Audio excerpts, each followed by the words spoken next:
Most people think the top 1% are born smarter, that they just have better genes, better talent, better luck. That is a comforting story. It lets you stay the same and blame fate. But here is the truth that almost no one says out loud. In most fields, the real advantage is not talent. It is mental software. You were trained to work harder, not to think sharper. School told you to remember facts and follow rules. Jobs taught you to respond and obey. Social media taught you to react and compare. No one sat you down and said, "Here is how high performers actually think before they move. Here are the mental tricks they use to avoid traps, control their emotions, and see 3 steps ahead." These cognitive tactics are not secret in theory. They sit in research papers, high-end coaching programs, and quiet off-the-record conversations among people who already play at a higher level. The average person never touches them because they are too busy fighting fires created by their own unmanaged mind. This video is a psychological mirror and a weapon at the same time. A mirror because as you listen, you will see where you leak time, attention, and power. The moments you hesitate and talk yourself out of right actions. The conversations where you get emotionally pulled in and only later realize how you were steered. The projects that fail for the same boring reasons you refuse to face in advance. A weapon. Because you are going to learn 12 specific mental tactics that the top percentage of performers use like software. These tactics are not about feeling better. They are about becoming more dangerous in the quiet way. Harder to pressure, harder to distract, harder to trick. You will also see the darker side. Many of these patterns are used against you. High-pressure sales, manipulative partners, narcissistic bosses, and predatory institutions already use psychology research to shape how you think, decide, and comply. They depend on your mind staying lazy, reactive, and overloaded. If you stay until the end, you will magically become part of the top 1%. Or at least you will stop playing the game as a predictable target. You will have mental protocols you can run at will. The real danger is not that these tools exist. The real danger is that you install them. Because once you start thinking like this, going back to your old habits will feel like putting chains back on your own mind. Now subscribe if you don't want to keep missing out on these research-backed dark psychology hacks. Reverse thinking. Designing failure first to make success inevitable. When most people plan, they think forward. They imagine how great it will be when the business works, when the relationship is healthy, when the goal is hit. They write goals, get excited, and feel motivated. Then they walk straight into the same old problems: delays, betrayals, money leaks, hurt pride, conflict. Their brain was drunk on optimism. It never wanted to stare directly at what could break everything. Reverse thinking is the opposite. It starts with a brutal question. If I wanted this to fail as badly as possible, what would I do? At first, this feels negative, almost like cursing your own plans. In reality, it is the move that the smartest investors, strategists, and operators use to avoid obvious disasters. Charlie Munger calls this inversion. Psychologist Gary Klein calls it a pre-mortem. You pretend the project already died, then write down all the reasons. Suddenly, the blind spots you were emotionally hiding from step into the light. Your brain has a bias called optimism bias. Tali Sharot and others have shown that most people naturally assume things will go better than statistics suggest. You believe your relationship will last longer, your business will grow faster, your health will be fine longer. This bias feels good in the short term. It also blinds you to very common problems. Reverse thinking uses your negative side as a tool. Instead of letting worry chew on you in the background, you force it onto paper. How could this deal fall apart? How could this person hurt me? How could I embarrass myself? How could this whole thing waste years of my life? You are not doing this to feel scared. You are doing it to design protection. High performers use this in careers, negotiations, and social life. Before walking into a deal, they ask, how would I sabotage myself here? They notice patterns like overpromising to impress, talking too much and revealing leverage, reacting defensively when challenged, trusting verbal promises without written proof, mixing personal feelings with business. Once they name these failure behaviors, they create rules. Do not promise same-day results. Let the other side talk more. Ask more questions than you answer. Never rely on a handshake alone. Pause before answering anything that hits pride. From the outside, it looks like they are just naturally careful and lucky. In reality, they already rehearsed the worst outcomes and removed the easy ways to bleed. Dark psychology uses reverse thinking too. But from the other side, a manipulator might think, if I wanted this person to feel guilty for saying no, what would I say? Then they build their script. They talk about everything they have done for you, how lonely they are, how no one else understands them, how you are different. They set up a mental trap where any boundary you set makes you feel cruel. By the time you sense something is off, you are already tangled. To counter this, you run your own inversion. If I let this play out, what is the worst realistic way this could end for me? You imagine not just the next 5 minutes, but the next 5 months. Would I feel drained, resentful, financially stuck, reputation damaged, freedom lost? That quiet rehearsal loosens the emotional net they are dropping over you. You are no longer reacting to their current words. You are protecting your future self. Turning reverse thinking into a ritual is what separates amateurs from serious players. Before any major move, sit down and write the top 5 to 10 ways this can realistically fail. Not fantasy disasters, but likely ones. The partner disappears. The client delays payment. The boss takes credit. The team loses motivation. The friend shares secrets. For each failure, list at least one guardrail, a clause in the contract, a written boundary, a clear exit condition, a backup supplier, a side savings account, a rule about what you will never tolerate twice. This is not about controlling everything. It is about removing the dumb ways to die that most people ignore because they do not want to feel uncomfortable before they start. When you see someone at the top who seems strangely calm in storms, understand this. They did their panic in advance, on paper. They let reverse thinking show them the traps, then built a path around them. You can do the same if you stop treating negative thinking as weakness and start using it as a tool. 2. The 5-second decision rule. Destroying hesitation before it destroys you. There is a small moment, right before you do something difficult, where your whole life tries to turn around. You know you should get up early, start the assignment, walk into the gym, send the message, speak up in the meeting, end the situation that is killing you slowly. For about 2 seconds, the action is clear. Then your brain starts talking. It brings fear, excuses, comfort, and soft lies. Later, tomorrow, not now, not ready, maybe next week. By the time that inner voice finishes, the moment is gone. You stay where you are. The 5-second decision rule is built to cut that entire process. It says, when you know the action is right, you count down in your head, 5, 4, 3, 2, 1, and you move your body before your mind starts bargaining. Mel Robbins made this idea popular, and it matches what research on implementation intentions shows. If you pre-decide your response to a trigger, follow-through rises sharply. Your brain is not designed for bold moves. Kahneman and Tversky showed that humans hate losses more than they like gains. This is called loss aversion. The brain treats potential embarrassment, rejection, or effort as a kind of loss. Every extra second you sit there thinking, your mind blows that loss out of proportion. It imagines people laughing more, the pain feeling sharper, the failure looking bigger. Hesitation is the fuel. The 5-second rule takes away the fuel by not letting the fear story load fully. It does not give anxiety time to grow teeth. You are not waiting to feel ready. You are using a countdown as a physical trigger to move. The smart way to use this rule is not to do random impulsive things. High performers use it on actions they have already judged as correct in calm moments. They decide in advance what is always right for them. Starting work when the alarm rings, going to the gym on planned days, returning important calls, asking for clarity when something sounds unfair, leaving events when they feel disrespected, saying no when a boundary is crossed. Once those rules are set, they do not reopen the debate in the moment. There is no late-night argument with yourself about whether to get up. There is only 5, 4, 3, 2, 1 feet on floor. This removes constant decision fatigue. Roy Baumeister showed that self-control drains during the day when you make too many small choices. The 5-second rule tied to pre-made decisions protects your willpower.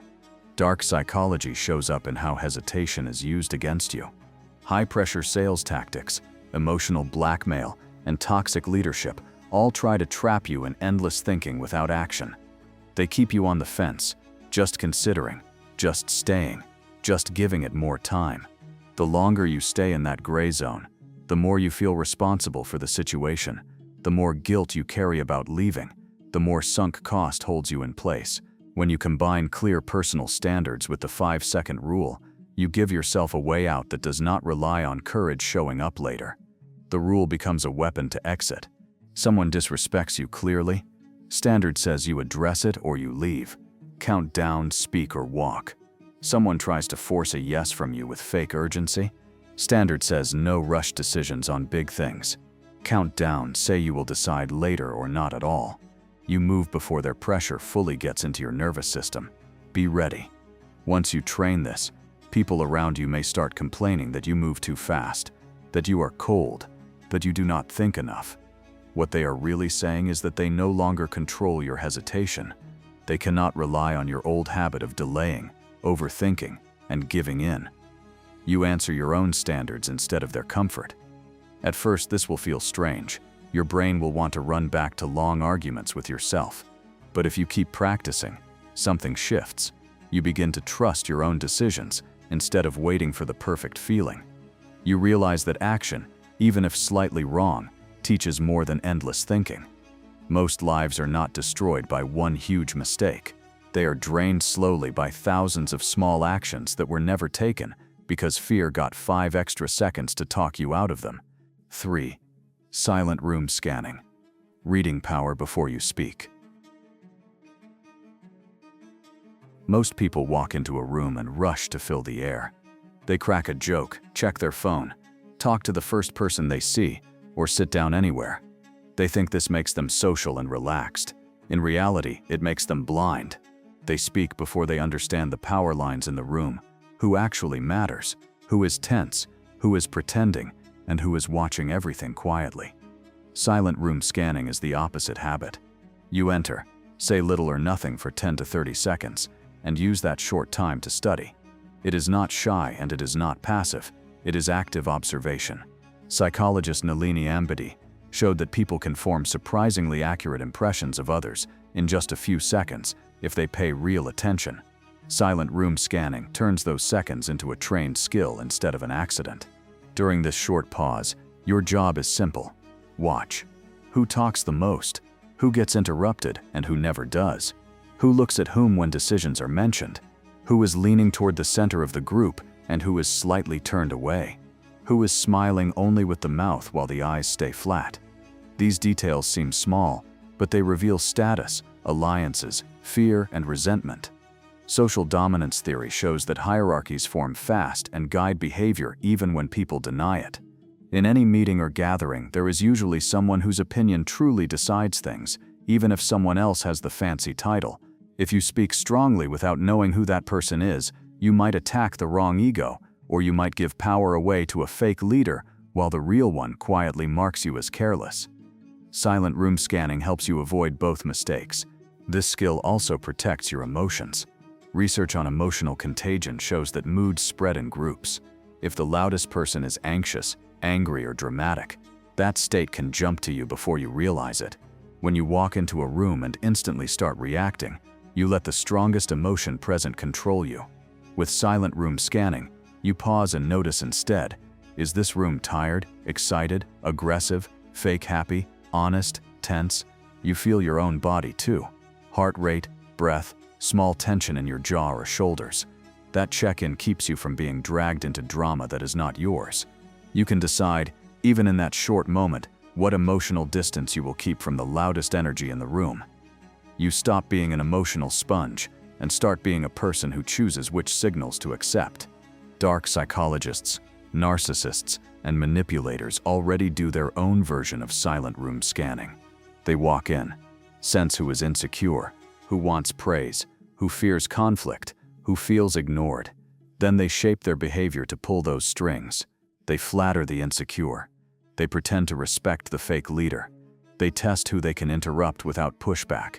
If you do not scan the room, you become their easiest target. You mistake charm for respect and dominance for confidence. When you start scanning consciously, you begin to see their patterns.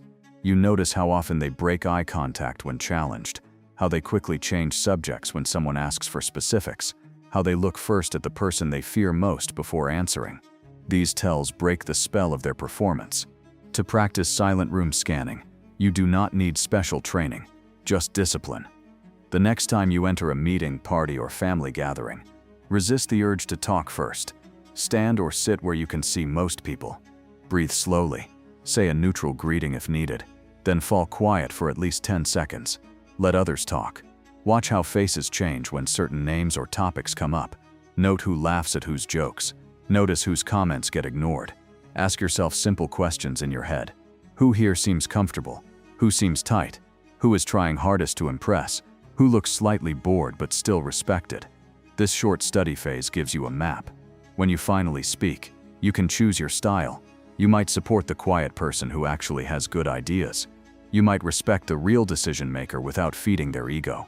You might avoid giving sensitive information to the person who keeps glancing at others before talking. The silence itself is a signal. Most people fear silence and rush to fill it. When you can sit calmly and watch, you send a different message. You are not desperate to please, and you are not afraid of your own thoughts. This can be slightly unsettling for people who are used to controlling every room. They suddenly realize they cannot easily read you. They try to pull you into their tempo with fast questions or jokes. You can still respond lightly, but you keep that inner observer running. Over time, this balance of calm presence and active scanning becomes a strength. Others start to see you as someone who always seems to know where the real power sits and what not to say out loud. The deeper effect of silent room scanning is long-term pattern recognition. After doing it in many different settings, you start to notice the same social shapes. The overly loud person without real influence, the quiet person whose short comments end the discussion, the charming manipulator who circles any new person with low boundaries, the tired but competent worker who carries the group. These patterns repeat across companies, families, and friend groups. Once you see them early, you can protect yourself from getting tied to the wrong people and can place your effort where it truly matters. While others keep stepping on the same social landmines, you learn to step around them, and eventually, to guide others calmly without making noise about it. 4. Genius perspective modeling. Stealing a better brain on command. Most people stay locked inside the same mind they grew up with. If childhood taught them to avoid conflict, they still pull back when things get tense. If early life praised them for being nice, they keep saying yes long after it starts to hurt them. Their decisions are not just about logic. They are shaped by old habits, fears, and stories about who they are. Genius perspective modeling is a way to break that cage. It is the simple but powerful habit of asking, how would a true master handle this? Then you do your best to think and act from that angle, not from your usual one. Instead of being trapped by your own history, you borrow a better mind on purpose. Psychology has a name for part of this: role-taking and mental simulation. When you seriously imagine yourself in someone else's place, the brain fires in patterns close to real experience. Neuroscience research has shown that imagining actions can activate similar circuits to actually doing them. That means when you ask, for example, how would a top negotiator respond right now, and you really think it through, you are giving your brain a free training session with that higher standard. You are not just daydreaming a hero, you are running a different software for a moment. Over time, repeated mental practice like this can change real behavior. Genius perspective modeling starts with choosing whose mind you want to borrow for each situation. If you are in a conflict, you might ask, how would a calm, strategic diplomat respond, not someone who needs to be right? If you are facing a money decision, you might ask, how would a cold, experienced investor see this, not a person who is scared of missing out? If you are stuck in a creative project, you might think, how would a world-class creator simplify this problem? The key is to make the question specific. You are not asking what would a perfect person do. You are picking a type of expert and trying to see through that lens. That shift changes what you notice. A good negotiator, for example, cares about power, interests, and hidden limits. When you think like that for a minute, You stop obsessing over whether the other side likes you and start asking what they actually need and fear. The elite use this kind of modeling as a habit, not a rare trick. They do not sit inside their moods asking what they feel like doing. They ask what someone who has already solved this would do. Then they follow that answer even when their emotions resist. If a high performer feels like avoiding a hard conversation, they might ask, "How would a strong leader handle this?" Then copy that tone. Clear, direct, respectful, but firm. At first it feels unnatural. It might even feel fake, but acting from a better model is how personal growth actually works. Very often the person you want to become is just a set of better mental moves repeated until they feel normal. This tactic also has a dark side that can be turned into protection. Manipulators already think in a similar way, but from the predator angle. They ask themselves, "If I wanted to exploit this person, how would I do it?" Then they test your weak spots. Would flattery work on you? Would guilt? Would fake urgency? Do you crave approval from authority? Are you afraid of being alone? They try different keys until a lock opens. You can flip this by modeling the predator mind about yourself. Ask calmly, "If someone wanted to use me, where would they attack? Would they promise love, money, safety, special status, quick success? Would they pressure me with shame or fear of rejection?" This is not about becoming cruel. It is about seeing your own vulnerability map clearly, so no one else owns it. Once you know that praise makes you blind, for example, you can slow down every time someone lays it on too thick. To make genius perspective modeling work, you must go beyond slogans. Do not just say, "A master would be confident." That is shallow. Instead, ask detailed questions. If I were a top chess player in this situation, what patterns would I look for? If I were a special forces operator under stress, how would I control my breathing and focus on the next action instead of panicking about the future? If I were a world-class negotiator, what would I ask right now, and what would I stay silent about? Write these answers down sometimes. Treat them as scripts. The more concrete you get, the easier it becomes to actually act from that higher frame the next time life pushes you. Neuroplasticity research has shown that the brain changes based on what you repeatedly do and think. People who practice a skill, even mentally, show growth in related brain areas. That means every time you seriously run the question, "How would a true master handle this?" and then try to behave in that direction, you are literally training your brain toward that level. It will feel forced at the beginning, just like lifting a heavy weight feels awkward at first. But with repetition, the effort becomes less. Eventually, what started as borrowed intelligence starts to feel like natural instinct. The limit of your life is not just what you know, but whose patterns you copy. If all your examples are friends who stay small, complain, and avoid hard choices, their thinking becomes your default. Genius perspective modeling lets you reach above your circle without waiting to personally meet famous experts. Books, interviews, biographies, and even your own idea of a stronger future self can all serve as models.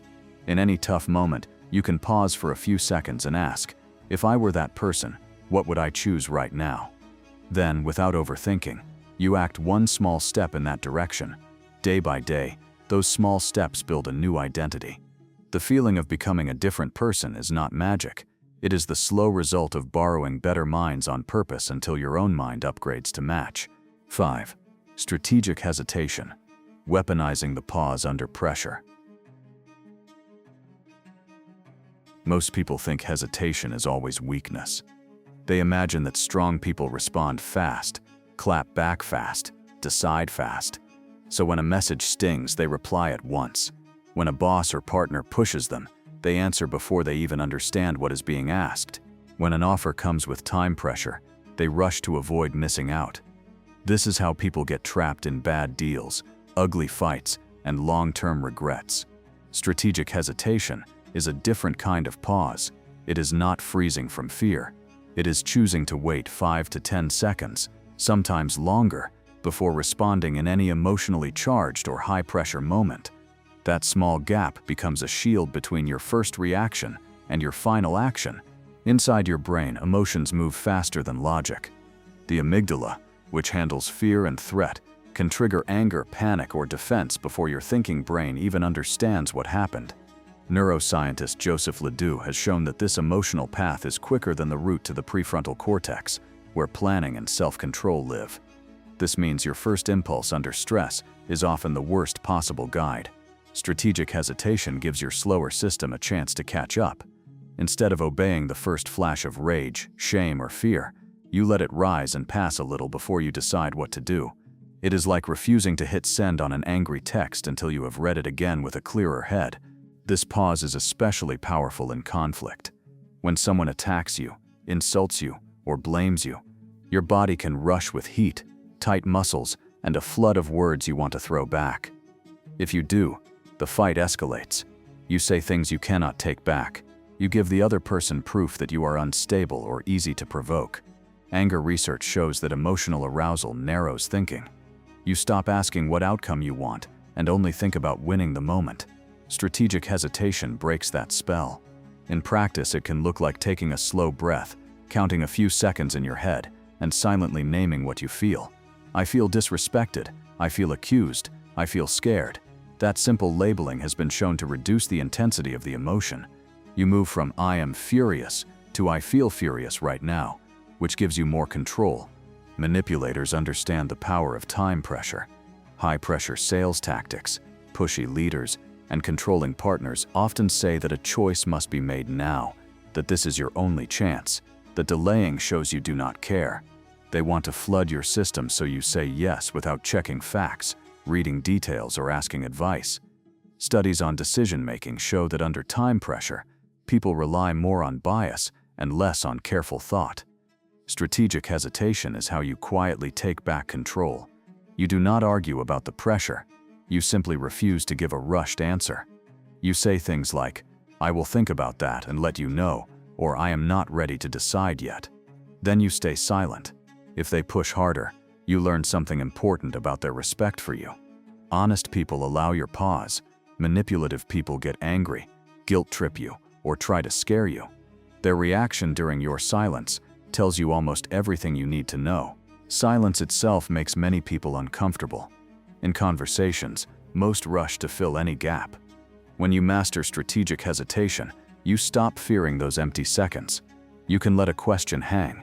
You can let a demand sit in the air without jumping to please. This often leads others to show more than they planned. Under mild discomfort, liars tend to over-explain. They add extra details that do not match. Manipulators may start changing their story, softening their request, or switching blame. Insecure people might begin to reassure you too much. All this happens while you stay calm and quiet. Your pause becomes a mirror that reflects their true motives.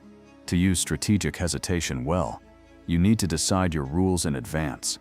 For example, you might set a rule that you never agree to big financial, legal, or relationship decisions on the spot.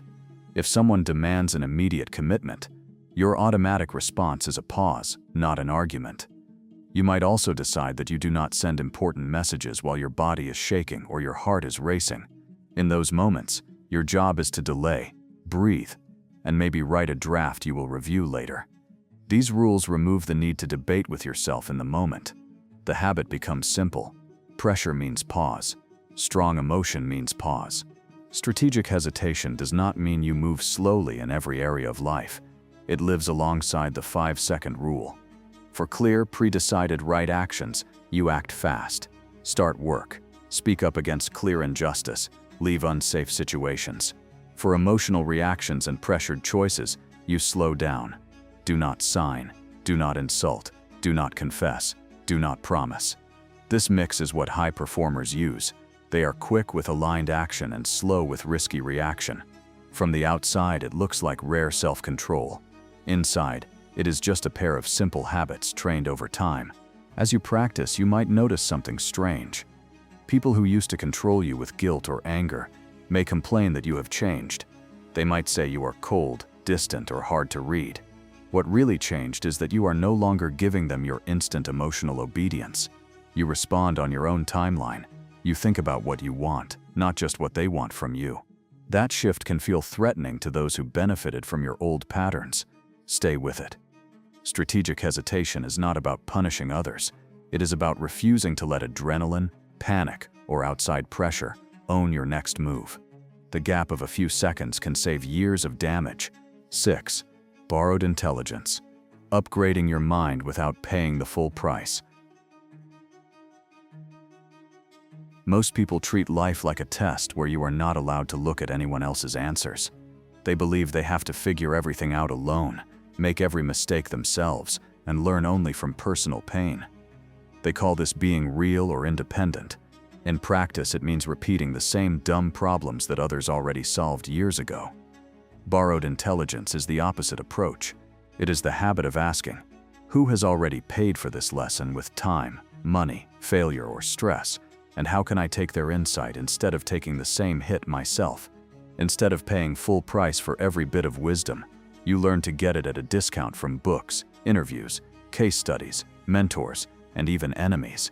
Research on expertise, like the work of Anders Ericsson, shows that top performers grow through deliberate practice and modeling, not just by doing random reps. They watch what works, copy it, then refine it. Borrowed intelligence is about doing the same with thinking. When facing a goal or problem, you assume that somewhere, someone already hit that wall and found a way through. Your job is to study their decisions, not just their nice quotes. How did they choose partners? What did they avoid? What warnings did they ignore? What small habits did they treat as non-negotiable? You use their life as a live lab, so you do not have to run every dangerous experiment yourself. The average person resists this because of ego. There is a hidden pride in saying, I only trust what I went through myself. It sounds strong, but it quietly traps you. If you only respect your own lessons, you limit your growth to the narrow path of your own experience.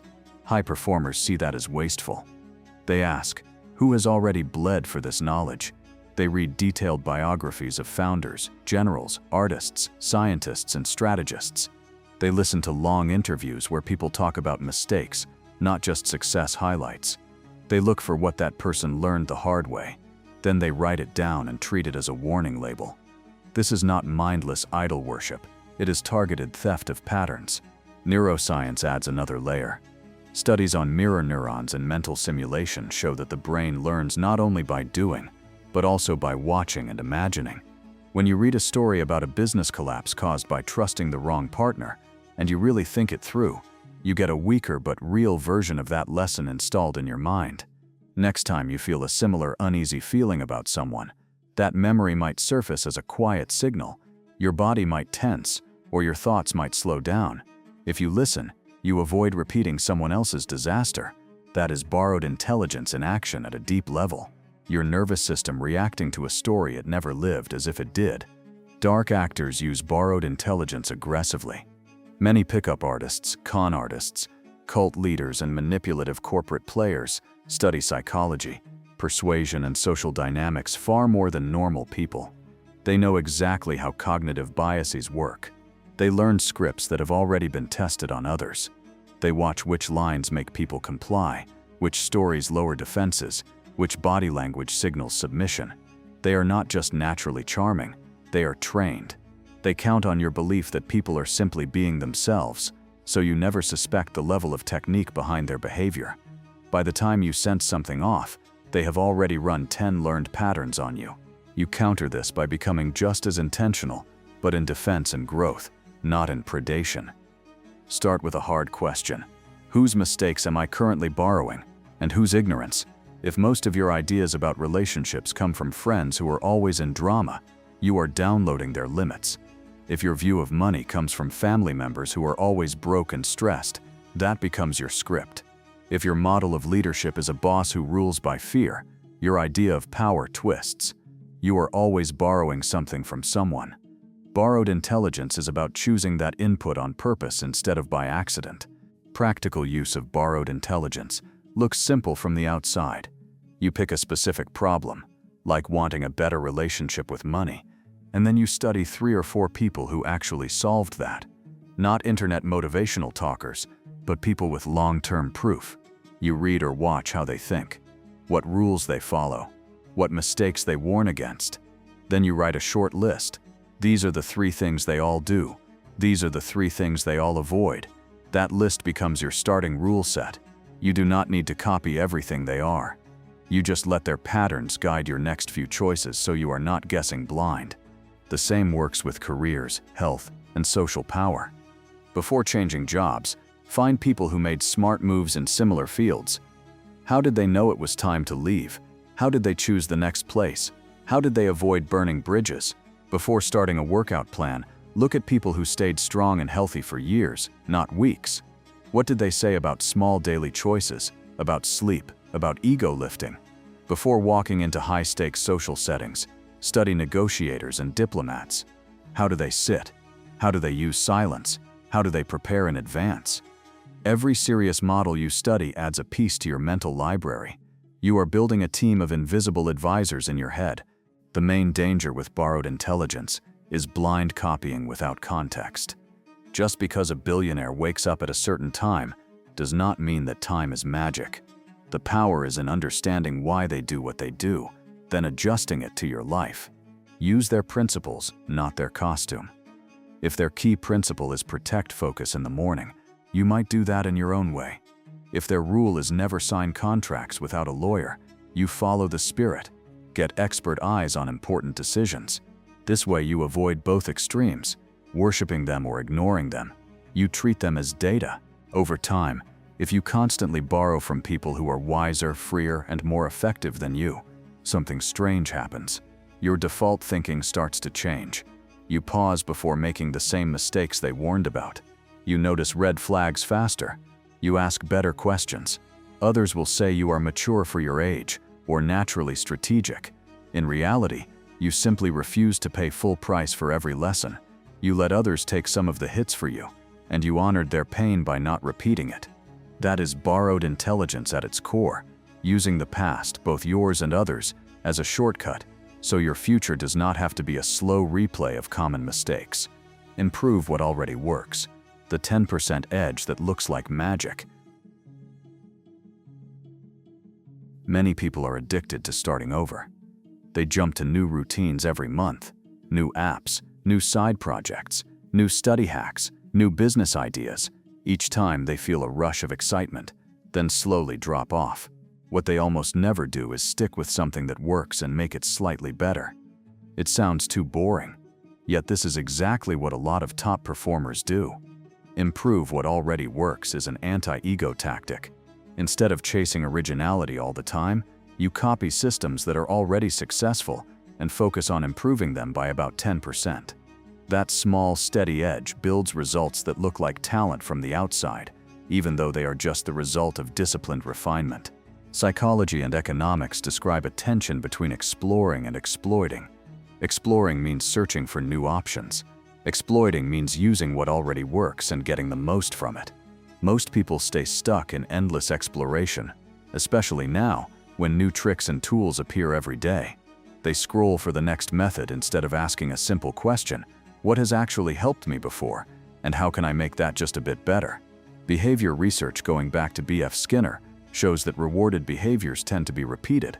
The difference between average people and high performers is that the high performers do not just repeat, they measure and refine. If a study routine gives better grades, they do not throw it away for the latest trend. They keep it and test small changes, like time of day, length of sessions, or how they review notes. The 10% idea matters. When people think about improvement, they often swing between extremes, complete transformation or nothing. That mindset kills progress. Asking for a 10% gain forces you to think in realistic tweaks, not fantasies. If a certain style of email gets decent replies at work, a 10% improvement might mean shorter sentences, a clearer subject line, or one strong call to action instead of 3. If going to the gym 3 times a week already works, 10% might mean tightening rest times, improving form, or planning your sets in advance instead of wandering around. These changes are small enough to stick, but large enough to stack up over months and years. In careers and business, this approach is powerful. Many salespeople, for example, get handed a basic script that already produces some results. The average person gets bored and starts improvising wildly, losing the structure that worked. The sharper player respects the script but studies it. They notice which lines land well, which questions open people up, which phrases create confusion or pushback. Then they test one small change at a time. Over a year, their conversion rate might rise by what looks like a small amount. But that small amount, multiplied across many deals, becomes a big income gap. From the outside, it looks like they are just gifted. In reality, they were simply willing to do the unglamorous work of improving what already worked. Dark psychology plays in this field too. Scammers do not reinvent their plans from zero every year. They take old scams that already tapped into human biases like fear, greed, and desire, and they adjust details. They change the story, polish the language, switch the platform, or target a new group. Robert Cialdini's research on influence shows that triggers like authority, scarcity, and social proof stay powerful over time. Manipulators refine how they use these triggers. They notice which subject lines get more email opens, which excuses get fewer questions, which fake titles make people obey without checking. This is 10% improvement in action, used for harm. If you refuse to study the patterns that already work on you, you let those who refine them stay ahead. To turn this tactic toward your own power, start with an honest review. Ask, in the past year, what methods have actually brought good results in my life, even a little? Maybe you had a certain way of asking for feedback that led to useful advice. Maybe you met better people when you joined specific events instead of random ones. Maybe studying in short, focused blocks worked better than long, half-distracted marathons. Write these down. Most people forget their own working patterns because they are busy chasing new ones. Then, for each working area, ask, what small change could make this easier, faster, clearer, or more consistent? That is your 10%. Tracking is important here. If you make a small improvement, watch what happens. Does your energy change? Do results shift? Do people respond differently? For example, if you notice that planning tomorrow's top 3 tasks the night before helps you focus, your 10% might be adding a quick review at midday to adjust. If that small tweak reduces stress and increases output, keep it. If it does nothing, try a different change. In this way, your life starts to look less like random ups and downs and more like a series of small experiments. You are treating your habits and systems the way a good scientist treats data.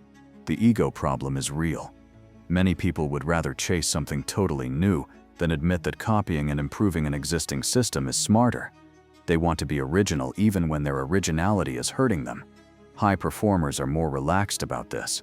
They know that in most fields, almost everything useful has been done in some form. There is no shame in starting with someone else's plan, as long as you are clear that you will adapt it to fit your goals and body and mind. It is like using a strong base in construction instead of insisting on pouring your own weak foundation from scratch. Over time, improve what already works creates a quiet compounding effect. Compounding means that gains build on top of each other. A 10% improvement in how you learn, plus a 10% improvement in how you manage energy, plus a 10% improvement in how you communicate, do not just add up, they multiply. You remember more, you can use that knowledge longer each day, and you share it in a way that makes others want to help you. People start to say that everything you touch seems to go well, that you have good instincts. The truth is less magical. You simply refuse to throw away working systems for shiny distractions, and you put your pride aside long enough to get slightly better, again and again. 8. Memory snapshot technique. Locking information. Most people think that just being present in a meeting or class means they will remember what matters. They sit, listen, nod, and feel like they understand. Then, a day later, most of the details are gone. They remember the mood, some phrases, maybe a rough outline, but not the exact decisions, promises, or key ideas. This is how people get blindsided in arguments, forget important tasks, and keep relearning the same lessons. The memory snapshot technique is a simple habit that fights this natural forgetfulness. Right after any important conversation, meeting, or learning session, you spend about 30 seconds mentally replaying the key points in your own words. That short replay works like hitting save on a file instead of just closing the window and hoping your work stays. Research on memory, starting with Hermann Ebbinghaus, shows that humans forget a large part of new information within hours if they do nothing with it. The brain does not store every detail. It keeps what seems useful and lets the rest fade. Active recall and spaced repetition studies by researchers like Robert Bjork show that trying to pull information out of memory even for a few moments, strengthens the signal. The memory snapshot technique uses this science in real life. Instead of just walking away from a talk or Zoom call, you pause and ask yourself, what were the 3 most important things that just happened or were said? Then you answer in clear, simple language, either in your head or on paper. That effort, even if small, tells your brain this matters. Keep it. Most people skip this step because they confuse feeling informed with being able to recall. During a conversation, the other person might speak clearly. You might agree, and everything feels solid. But feeling like you understand is not the same as being able to repeat it later. Without a snapshot, you walk away with fog. In a few days, you might even doubt what was agreed. This makes you easy to gaslight or pressure. Someone can say, "You never raised that concern," or "You promised to do this," and your weak memory backs them up. With the memory snapshot technique, you protect yourself. Right after the talk, you quickly summarize. They said they would send the contract by Friday. They refused to change Clause 3. They seemed annoyed when I asked about costs. If possible, you write it down with the date. Later, if someone twists the story, you have a mental and written record that keeps you steady. This habit also increases your social power. After a tense or important conversation, doing a quick replay helps you notice patterns beyond the words. You can ask, when did their tone shift? What topics made them defensive? Where did they look away? When did they relax? Over time, this builds a quiet map of the person. You start to learn what they care about, what they fear, and where they might not be honest. That makes your future choices with them much sharper. Intelligence officers and interrogators use structured debriefs like this after interactions. They sit down and list what was said, what was avoided, and how the person reacted. You can use a lighter version in daily life without turning into a spy. It simply means respecting your own memory enough to support it. Neurologically, that 30-second replay matters more than it seems. When you think back over something right after it happens, you activate the same neural pathways again. Research on memory consolidation shows that recently used circuits are more likely to be strengthened during rest and sleep, especially if revisited. It is like tracing a line again before the ink dries, making it darker and harder to erase. If you skip the replay, the brain may tag the information as unimportant background noise and let it fade with all the other random inputs of the day. So the difference between remembering and losing key facts can literally be half a minute of focused recall. Dark psychology takes advantage of the fact that most people do not do this. Manipulators depend on your hazy recall. They change stories slightly over time, deny past promises, or claim you agreed to things you are not sure about anymore. They may say things like, "You are imagining that," or "You are too sensitive," or "You never said that." If your memory of the event is only a vague feeling, you may doubt yourself and give in. But if you use the memory snapshot technique, you can stand your ground calmly. You remember not just the feeling, but their exact words, or at least the core message and timing. In arguments or negotiations, this can be the difference between holding a firm boundary and letting someone rewrite history in front of you. To use this tactic, keep it simple. After an important moment ends, do not rush instantly into the next distraction. Pause. Take about 30 seconds. In your head, answer a few quick questions. What decisions were made? What did I agree to do? What did they agree to do? What did I learn? What felt off? If you have a notebook or a notes app, write a few short lines with the date and names involved. You are not trying to create a full transcript. You are capturing the skeleton, the main points, and any strong emotional or behavioral signals. That is your snapshot. For learning sessions like reading a book or watching a lecture, you can do the same. Close the material, look away, and list the key ideas in your own words. If you cannot do that, you did not really learn it. Repeating this over days and weeks turns your memory into a sharper tool. While others walk around with vague impressions and strong but unreliable feelings, you start to carry clear mental files. You remember who said what, when, and in what mood. You remember your own past decisions and the reasons behind them. This makes it much easier to spot repeating mistakes. You may notice that every time you ignored a certain type of red flag, things went badly. You may see that whenever someone dodged a direct question early on, they later caused trouble. Without snapshots, these patterns blur together and feel like random bad luck. With snapshots, they start to stand out as clear warnings. Over time, the memory snapshot technique makes you harder to trick, harder to blame, and harder to confuse. You show up in conversations with a calm sense of what happened before, not just how you feel today. People may notice that you remember details others forget. They might even test you less because they see that you are not easy to fog. This does not mean you become cold or obsessed. It just means you stop letting your brain treat important moments like disposable content. You give them a few focused seconds of respect, and in return, your memory starts working for you instead of against you. 9. The 80-20 intelligence rule. Ruthless focus. Most people act as if all information, all tasks, and all relationships are equal. They try to watch every video, answer every message, say yes to every request, and follow every trend. At the end of the day, they feel busy but strangely empty. Little has moved. The 80-20 intelligence rule cuts straight through this confusion. It says that in most areas of life, roughly 20% of inputs create about 80% of the results. A small number of actions, people, and ideas matter far more than the rest. Real intelligence in daily life is not about knowing everything. It is about knowing what to ignore and having the discipline to actually ignore it. The Pareto principle, named after economist Vilfredo Pareto, first described how a small number of causes often create most of the effects. He saw that a minority of people owned most of the land, and similar patterns appeared in other systems. Later, this idea spread to business. A small share of customers often brings most of the profit. A few products generate most of the sales. A few problems cause most of the complaints. But the same pattern also applies to personal life and thinking. A small set of habits drive most of your progress. A few relationships shape most of your emotional life. A tiny part of the information you consume actually changes your behavior. The rest is noise that drains energy. Cognitive science shows that attention is extremely limited.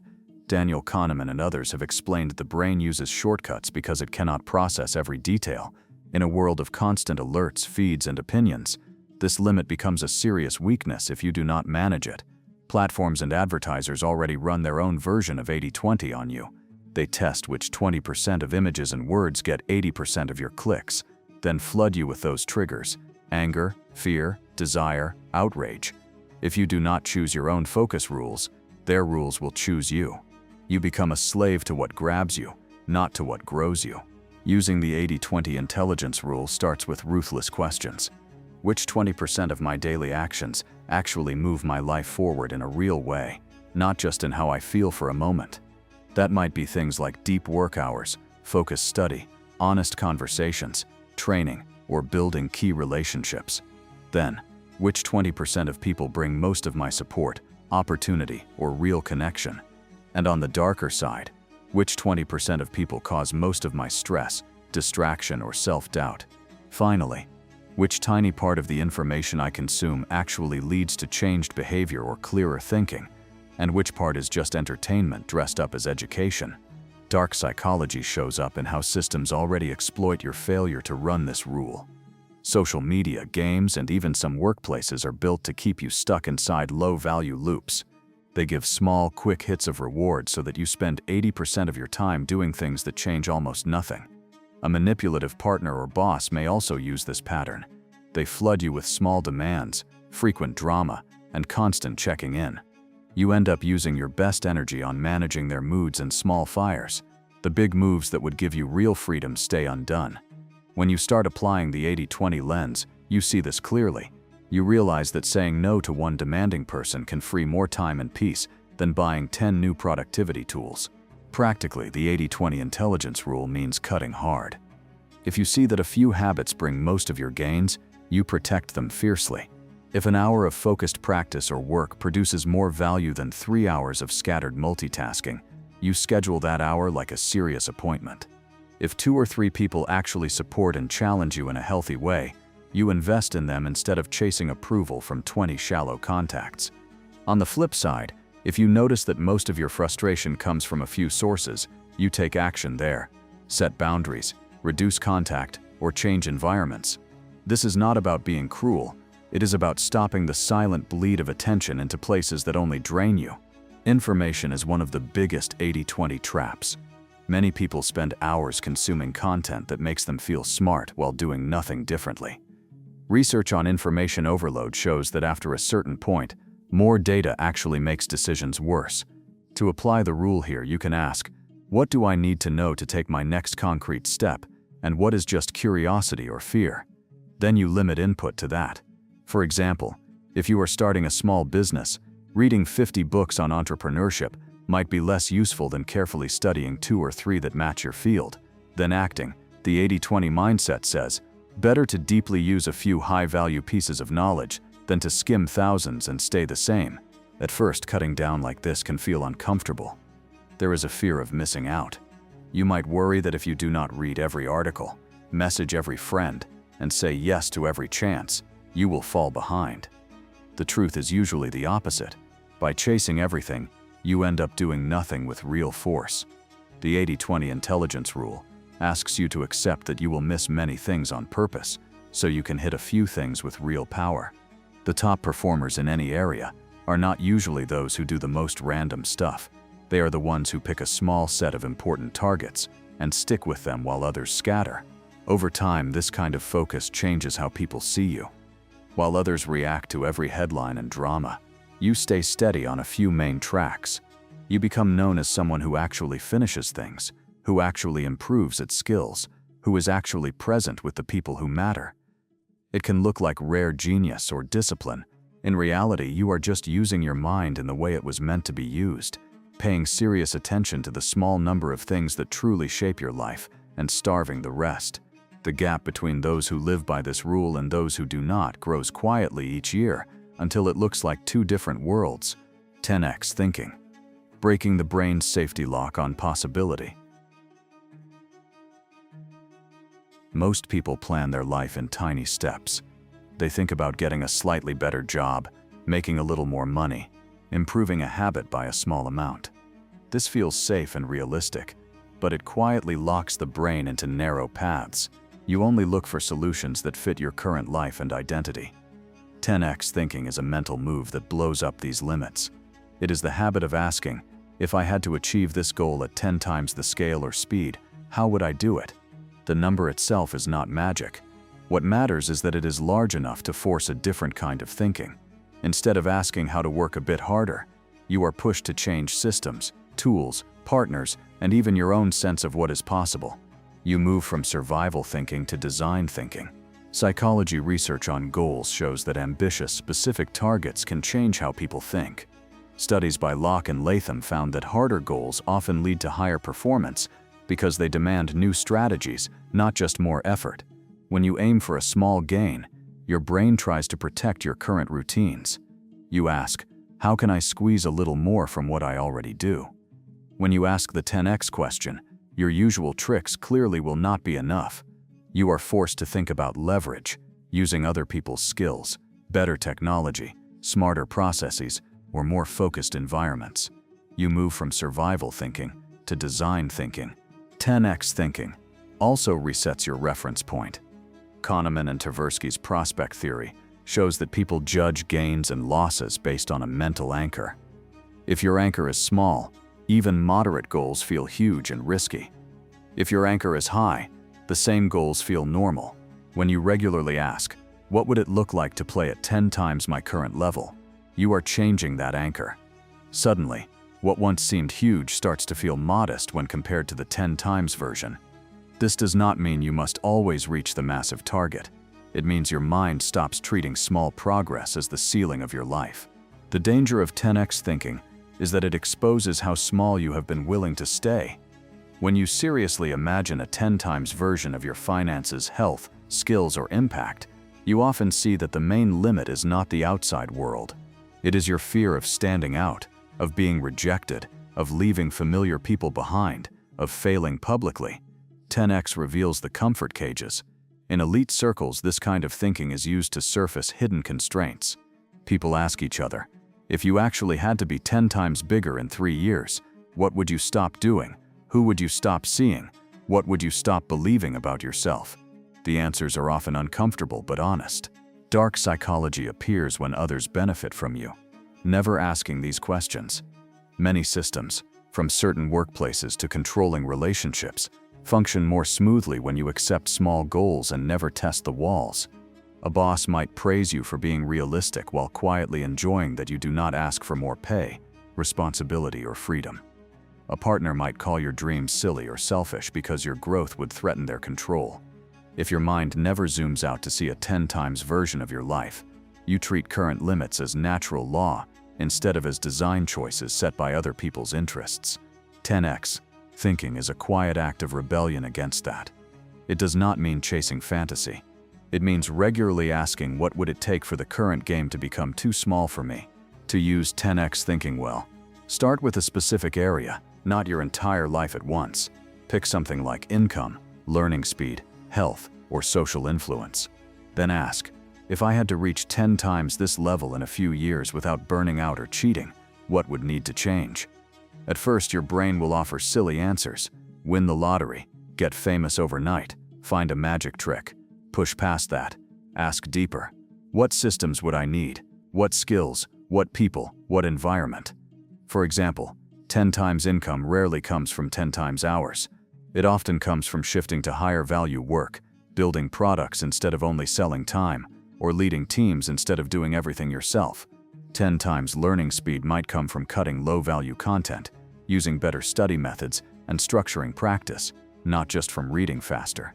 Once you see the 10 times version, you do not try to jump there in a week. That is where many people go wrong. They get excited by a huge vision, then crash when they cannot reach it fast. High performers use 10x as a frame, then reverse engineer it. They ask, what is the next concrete move that lines up with that larger picture? If the 10 times version of your skill means you teach others and build systems, maybe your next step is simply to document your current process. If the 10 times health version of you runs events or supports others, maybe your next step is just to build a consistent personal routine. You are using the big lens to choose better small actions. 10x thinking also helps kill fake constraints. Many people say things like, I do not have time, I do not know the right people, I am not that smart. When you put those lines against a 10 times question, they start to break. If you had to reach a much higher level, you would be forced to consider things like delegation, new networks, mentorship, and learning proper thinking tools. You see that time was not the only issue. It was your refusal to stop doing low-value tasks. You see that not knowing the right people was often a cover for avoiding new environments. 10x makes these excuses look smaller because they clearly cannot support the larger version. Emotionally, this kind of thinking is not always fun. It will often show you how much you have been playing for safety, how often you lowered your own aim to avoid discomfort. But it also gives a strange kind of relief. You realize that you are allowed to think much bigger than your current surroundings do. You do not have to ask anyone's permission to imagine a different scale. This alone can break the spell of small expectations that family, culture, or past teachers may have put on you. Over time, if you keep practicing 10x thinking, your baseline goals rise. What would have impressed you last year becomes your new normal ambition. You build tolerance for bigger ideas without freezing. People may say you are unrealistic or too intense. Often this is their own fear talking. You do not need to fight them. Your task is simple. Use the 10 times question to design smarter moves, then execute the next step, not the whole climb at once. The top performers who seem light years ahead often are not just working harder.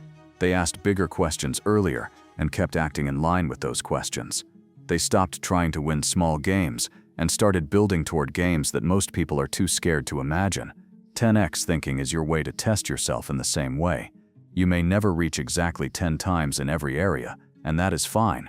What matters is that by aiming higher, you force your brain to break its own safety lock and start searching for real leverage instead of comfort. 11. The second brain system. Offloading memory. Most people try to run their entire life inside their head. They carry to-do lists, half-formed ideas, worries, plans, names, dates, and promises all in the same mental space they use for thinking and problem-solving. The result is constant mental noise. You lie awake remembering something you forgot to do. You lose ideas you were sure you would remember. You feel tired before the day even starts. The second brain system is a simple but powerful change. You stop treating your biological brain as a storage box and start using an external system to hold most information. This second brain can be a combination of notebooks, digital notes, calendars, and task managers. Its job is to remember so your real brain can think. Philosophers Andy Clark and David Chalmers wrote about the idea of the extended mind. They argued that tools outside the skull, like notebooks or phones, can act as real parts of our thinking process. Cognitive load theory supports this. It shows that working memory has very limited space. When you fill it with things like reminders, random thoughts, and small tasks, you leave less room for deep focus, creative ideas, and clear decisions. The top performers understand this. They do not try to remember everything. They write things down fast, organize them simply, and trust their system. This is not a sign of a weak mind. It is how a smart mind protects its strength. One of the weakest parts of human memory is called prospective memory, which is remembering to do things in the future. Studies show that people often forget planned actions, even when they care about them. You remember that you needed to send an email only when you are already in bed. You recall a great idea for a project while standing in the grocery store with no way to capture it. Over time, these small failures damage your reputation with others and with yourself. People see you as unreliable. You start to believe that you just are not organized or disciplined. A second brain fixes this by giving every idea, task, and detail a safe home the moment it appears. Dark psychology and power systems have used second brain methods for a long time. Governments keep detailed records, files, and intelligence reports. Corporations use customer databases, meeting notes, and project tracking systems. Manipulators in personal life may keep quiet logs of your words, habits, and weak spots. They know that memory is power. If you keep your life only in your head while others keep structured records, you are playing an uneven game. They can pull up facts, dates, and patterns while you are stuck saying things like, "I think that happened last month," or "I am pretty sure you said this." That difference alone can decide who wins in conflicts, negotiations, and long-term plans. Building your own second brain system does not require fancy tools. It requires consistency. First, decide where you will capture everything. This might be a small notebook you carry everywhere, a simple notes app on your phone. The rule is, if it matters even a little, it does not stay only in your head. Tasks, ideas, questions, insights, quotes, meeting points, emotional reactions you want to study later, all go into the capture place. Second, create a few simple buckets in your system. Tasks to do, information to keep, and reflections or lessons. Do not overcomplicate. The goal is to have somewhere to put each item so your mind feels safe to let it go. Next, set a time to review and organize. Many people fail with second brain tools because they dump everything in and never look again. A short daily review and a longer weekly review fix this. In the daily review, you scan your captures, move tasks into your to-do list with dates, file useful information into folders or tags, and delete what no longer matters. In the weekly review, you look at the bigger picture, ongoing projects, long-term notes, patterns in your reflections. This is when the second brain turns from a random storage pile into a real thinking partner. You start to see connections across different parts of your life, like repeated triggers for stress, recurring ideas for business, or constant gaps in your skills. This system protects you from gaslighting and manipulation too. When you keep logs of important conversations, agreements, and events, even in short bullet-style notes, you create an external record of reality. If someone later claims you never raised a concern, or that you agreed to something you clearly did not, you can calmly check your notes. Even if you never show them, knowing you have them strengthens your spine. You no longer have to trust a vague memory in a high-pressure moment. Your second brain becomes a shield against people who rely on confusion and poor recall to push you around. Emotionally, moving information into a second brain brings a strange feeling of lightness. At first, you may not trust it. You will keep trying to remember everything out of habit. But if you keep capturing and reviewing, your nervous system slowly relaxes. The late-night thought of "did I forget something" fades, because you know that if something was important, you wrote it down. This calm space lets deeper thinking rise. You can sit with problems longer without being interrupted by a random mental alarm about laundry, emails, or appointments. Strategy needs silence, and the second brain helps create that silence inside. Dark actors count on the opposite. They want you overloaded, distracted, and forgetful. A scattered person is easier to control. Someone who lives in permanent reaction cannot plan escape routes, cannot build long projects, cannot spot long-term patterns of abuse or unfairness. By organizing your life outside your head, you do the very thing many controlling systems fear most. You gain time and clarity to see how the game is actually being played. You notice when someone keeps missing deadlines. You see how often a certain person demands last-minute favors. You track your own mood shifts around certain environments. All of this turns into quiet power. The deeper shift with a second brain system is identity. At first, it is just a tool. Then, gradually, you stop seeing yourself as a forgetful, chaotic person. You experience yourself as reliable. You say you will do something, and your system helps you do it. You have ideas and trust that they will not vanish. You gather lessons and see them again instead of losing them in the noise of new days. Your second brain becomes a mirror of who you are becoming, the projects you care about, the thoughts you return to, the people you invest in.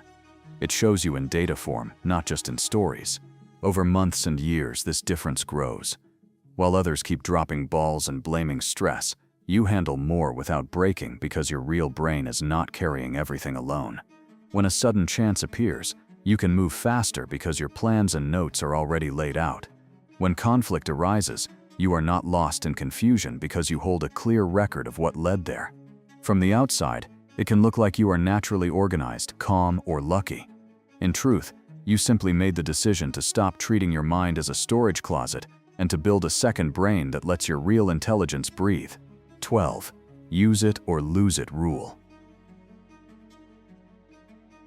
Most people are drowning in information and starving for results. They scroll through advice, watch self-improvement videos, listen to podcasts about money and psychology, and feel sharp for a moment. Then they wake up weeks later with the same habits, the same income, the same relationships, and almost no memory of what they consumed. The use it or lose it rule is the hard truth behind this. If you do not apply, teach, or at least actively summarize new information soon after you get it, your brain will treat it as disposable and clear it out. Knowledge that does not change behavior fades into background noise. Memory science backs this up. Hermann Ebbinghaus showed with the forgetting curve that people lose a large chunk of new material within hours and days if they do nothing with it. Robert Bjork's work on desirable difficulties and active recall shows that when you struggle a bit to pull information back out of memory and use it, you strengthen it instead of losing it. The brain is not a hard drive that stores everything. It is more like a survival machine. It keeps what you use and discards what you only glance at. This means that the real test of learning is not how inspired you feel right now, but what you actually do differently in the next few days. High performers live by this rule, even if they do not call it by name. They treat every new idea like a challenge. Where will I use this in the next 24 to 72 hours? The action does not have to be grand. If they learn a better way to ask for feedback, they test it in the next conversation. If they hear a strategy for focusing, they try it in tomorrow's work block. If they pick up a phrase for setting boundaries, they use it in the next small request that feels off. Some of them go further and teach what they just learned to someone else, even in a short message or call. Education research shows that teaching, known as the protégé effect, forces the brain to organize ideas clearly, which makes them stick. You cannot fake understanding when you have to explain it. The dark side of modern information systems is that they are designed to keep you consuming, not changing. Platforms and content creators get paid when you click, not when you apply. So the easiest way to hold your attention is to keep feeding you new ideas before you have time to test the old ones. You become hooked on the feeling of progress without the reality. You know the language of growth but not the practice. This is why so many people can talk for hours about mindset, trauma, business, or fitness, and yet live in the same patterns year after year. The use it or lose it rule is your way to step out of that trap. To follow this rule, change the question you ask at the end of any learning moment. Instead of asking, "Was that interesting?" or "Did I like that person?" ask, "What exactly am I going to try because of this, and when?" Then get specific. If you learned a negotiation tactic about staying silent after making your point, decide that in your next small disagreement or purchase, you will speak once, then shut up and notice what happens. If you heard an idea about blocking social media to protect deep work, pick one block of time tomorrow when you will actually do it.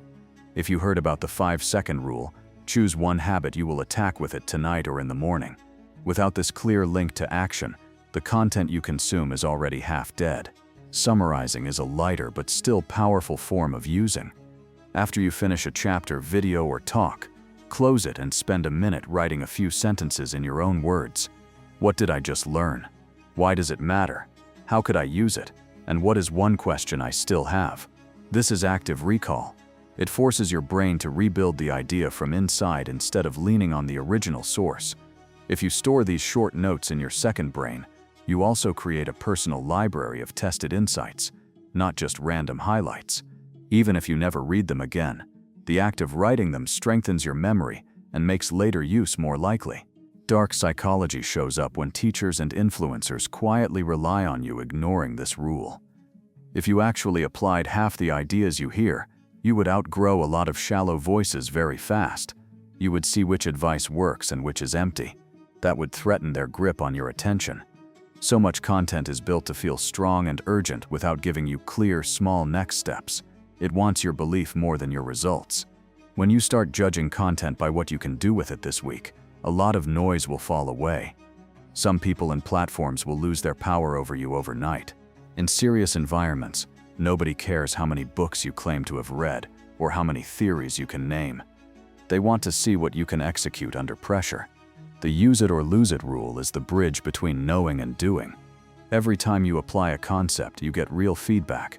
Did this work for me? In my context, with my personality and constraints? Maybe the first try goes badly because you picked the wrong situation or used the wrong tone. That is still progress. Now you have data. You adjust, try again, and slowly build your own version of the tactic. Your knowledge turns from borrowed phrases into lived skill. At first, living this way will feel like extra work. It is easier to sit back, consume 3 more videos and tell yourself you are learning, than to pause after one and force your mind to produce an action step or a summary. But the effort is small compared to the cost of forgetting. If you never apply what you take in, you are working for free as data for platforms, giving them your time and emotion, and getting very little in return. When you hold yourself to the use it or lose it rule, you flip that balance. You stop being a passive target and start treating every bit of useful information as a tool that must either be used or thrown away. Over time, this habit changes your relationship with knowledge. You stop chasing endless input and start hunting for a few sharp ideas you can actually test. You become more selective. A lot of content that once thrilled you will now feel empty, because you can see there is nothing in it to try. The material that remains becomes more powerful because you squeeze it for real behavior changes. Your life turns into a running experiment instead of a fog of theory. The gap between you and passive consumers will widen quietly. They will still be talking about what they are going to do someday, still collecting courses and quotes and explanations. You will have a growing list of things you already tried, skills you already sharpened, boundaries you already set, and systems you already built. People may call you disciplined or driven, but from the inside it will feel simpler. You just stopped letting your brain throw away what you spent time learning. In the end, all the mental tactics in this series depend on this rule. Reverse thinking, the 5-second decision rule, silent room scanning, genius perspective modeling, strategic hesitation, borrowed intelligence, improving what works, memory snapshots, the 80-20 filter, 10x thinking, and the second brain system are worthless if they stay as ideas.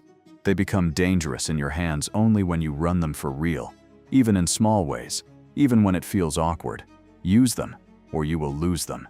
And if you do use them, even a little, the quiet distance between how you used to think and how you think now will grow into a gap that most people around you will never quite understand.